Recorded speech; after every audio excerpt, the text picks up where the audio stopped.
Welcome to week 8 of the Adult Weight Management Project. This week we're going to talk about ghrelin, the gremlin, and other hormones that affect your weight.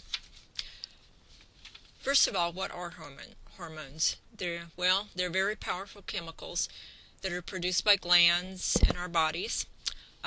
They're the main regulators of metabolism, of growth, of development, of reproduction, and of the stress response.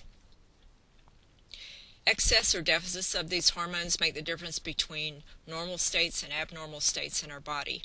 And if you want to know exactly how powerful these hormones are, then ask any woman that's had a hysterectomy.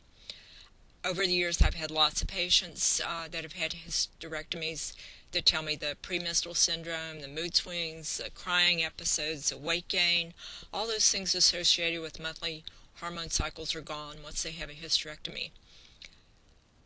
And sometimes when hormones like this are working, you have absolutely no control over emotions and mood swings. And if the female hormones are this powerful, then think what other hormones may be doing in our bodies. And that probably relates to the hormones affecting weight control also.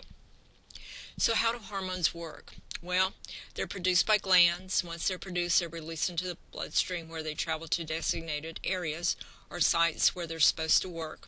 Somehow they know how to do this. Somehow they know where they're supposed to go and what they're supposed to do.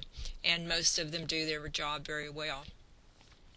Our body attempts to keep its environment in balance. So how it does this is when it produces a hormone that does a job, then there's always a second or a third hormone produced to balance the first one. An example is ghrelin and leptin, and we're going to talk about those here in just a little bit. There's a structure in the brain, it's called the hypothalamus, and this is where our central feeding drive is located. Therefore, many of these hormones that affect our weight are either produced by the hypothalamus or they're produced somewhere else and travel to the hypothalamus to work. The first hormone I'm going to talk about is the thyroid hormone. I'm doing that because most of us have heard of the thyroid gland. We're familiar with it and its hormones, and somewhat familiar with how it works. I know everybody's heard of hyperthyroidism and hypothyroidism. Well, people with hyperthyroidism are generally people with higher metabolism. They're usually thinner people. They're usually kind of a nervous sort of person or a hyper sort of person, and they burn lots of calories. Many of us wish we could be more like them. On the other hand, people with hypothyroidism have slower metabolisms. They're typically heavier people. They're typically always struggling with their weight. They burn fewer calories, and it's harder for them to lose weight. The hormones produced by the thyroid are TSH, T3, and T4, and they have to remain in balance for the thyroid to be normal. So when you have your thyroid hormones checked, these are the ones they're checking. The stomach produces an interesting hormone called ghrelin. This hormone is produced by cells that line the stomach, and when ghrelin is released, it stimulates the appetite. I call it ghrelin, the gremlin. Ghrelin tells you when you're hungry, and it tells you that you need to eat. So when you hear your stomach growling, you say, I'm hungry, then ghrelin's doing its work, saying, eat, eat, eat. Ghrelin has been called the first circulating hunger hormone. And what happens when ghrelin is released from the cells in the stomach, it travels in the bloodstream, it goes to the hypothalamus, where our central feeding drive is located. Once the hypothalamus is stimulated by ghrelin, then it sends out signals to us that tells us we're hungry and we're supposed to eat. So what does ghrelin do? It makes us eat. Ghrelin levels increase before meals and when fasting, and this makes sense because we're most hungry before meals and we're hungry when we're fasting. Interesting though, ghrelin levels have been shown to be higher between midnight and dawn. And again, this kind of makes sense because we're hungry when we wake up, we want to eat. This also might help explain why people on night shift get hungry between midnight and 5 a.m. It also could help explain why people who work night shifts are typically heavier than people who work day shift. Also, a lack of sleep stimulates ghrelin, so one of your weight loss strategies can be to get a good night's sleep. After some types of bariatric surgery, ghrelin levels decrease, and this also makes sense because frequently in those surgeries a portion of the stomach has been removed, and we're going to have a whole presentation on those at the end of the project here. The next hormone I'm going to talk about is leptin. Leptin is the hormone that acts opposite of ghrelin. It helps to balance ghrelin. Leptin as a hormone is produced in the fat cells. And again, when it's released into the bloodstream, it travels to the hypothalamus in the brain. Leptin works on the hypothalamus, but its role is to decrease food intake. This makes leptin a critical signal in the regulation of body fat and body weight. Personally, I think if they could come up with a leptin replacement hormone, that would just be the perfect weight loss medication. Research is still going on regarding both these hormones. There's still a lot that's not known about them, and I feel certain that as time goes on, both these hormones and what they do with them is going to play a big part in weight control. The next hormone that I want to talk about is cortisol and its relation to weight. Cortisol is one of the steroid hormones, and these steroid hormones are called glucocorticoids. Glucocorticoids are involved in control of body weight. That's one of their functions. Another one of their functions is they help us to handle stress. So what happens when our stress levels go up?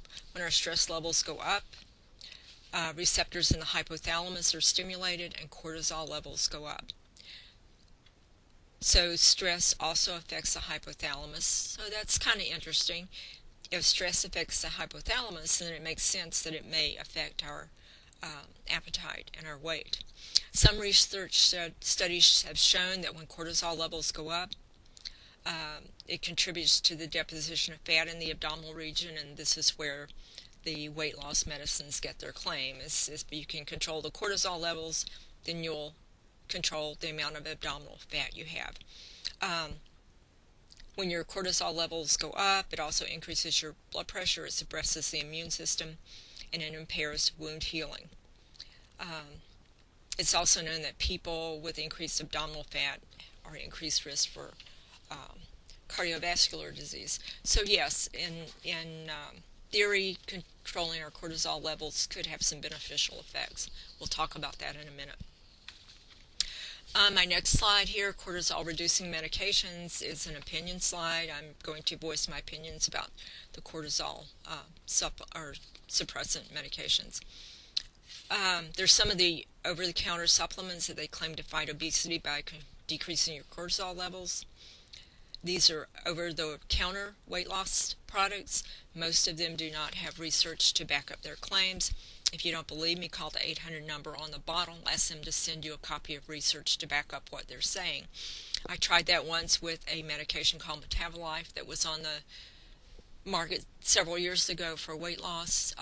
What they sent me was a copy of the list of ingredients that's on the back of the bottle. And I couldn't find any research on my own to back up what they were saying.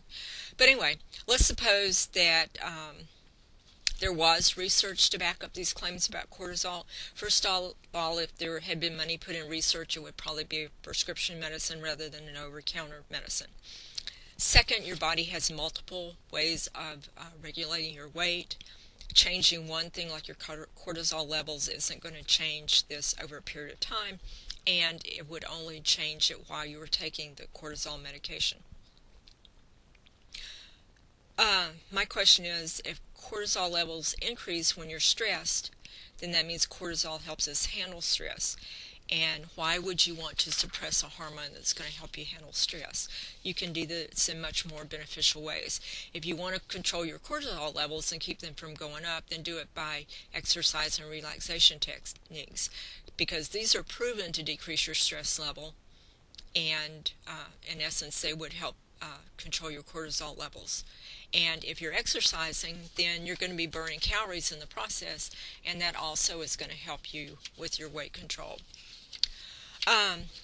Moving right along, remember that we said the hypothalamus is where your central feeding drive is. This feeding drive and hormones associated with it are controlled by powerful satiety signals.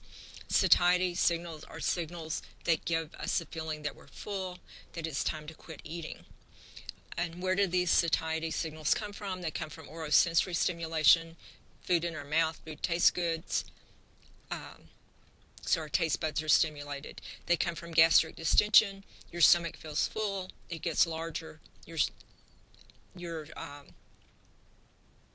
body's telling you you're full.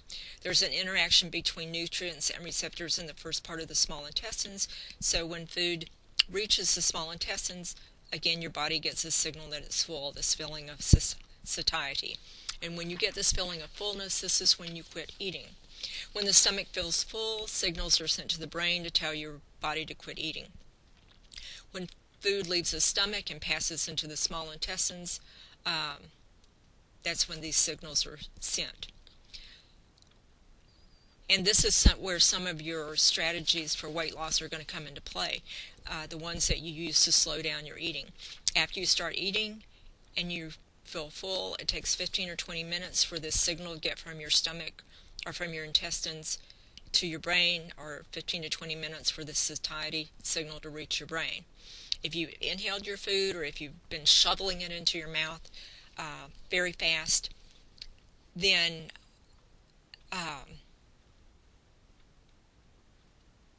you're eating faster than these signals can go to your brain, and you're still going to be eating when actually your stomach is full and you should be completing your meal. You don't feel full when you finally get these signals, but you feel like you're stuffed. So, to give these signals time to reach your brain, what you want to do is implement your strategies that slow down your eating. Things like chewing your food slowly, putting your fork down between bites, taking a drink of water between bites, drinking a glass of water before meals. All these things will give your food time to pass through your stomach into your small intestines and give these signals time to go to your brain telling you you're full. And what happens, these signals are hormones that are released.